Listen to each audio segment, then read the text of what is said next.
Control room থেকে pilot যে হয় চালক, তার কাছে ফোন আসে, হ্যালো, এত নম্বর ফ্লাইট, দুজন পাইলট রয়েছেন, আপনারা প্লেনটাকে আকাশে তুলতে পারেন, কোনো রকমের ডিস্টার্ব নেই।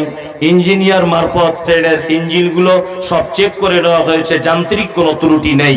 এই মুহূর্তে আপনি প্লেনটাকে আকাশে তুলে দেন। আকাশে তুলে দিল, দিয়ে মোটামুটি 10 মিনিটের গতিতে প্লেনটা চলছে।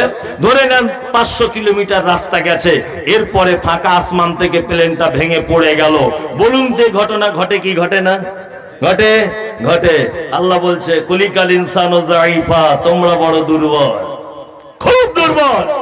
আচ্ছা বলুন, দমদম কন্ট্রোল রুম যদি জানতে পারত 1000 কোটি টাকার প্লেন, 220 জন নিরীহ যাত্রী, 2 জন আমার পাইলট আর 20 জন সেবিকা, এত টাকা, এত নিরীহ প্রাণীগুলো 10 মিনিটের পরে মারা যাবে, বলুন তো কন্ট্রোল রুম তাকে গ্রিন সিগন্যাল দিয়ে উপরে তুলতো কি তুলতো না?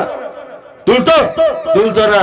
আল্লাহ বলছে 1000 কোটি টাকার প্লেন বানাতে পেরেছ, 200 জন বসার ক্যাপাসিটি তৈরি করে দিয়েছ, কিন্তু 10 মিনিট পরে যে ভেঙে পড়ে যাবে, এই মেশিন তোমরা বানাতে পারবে না।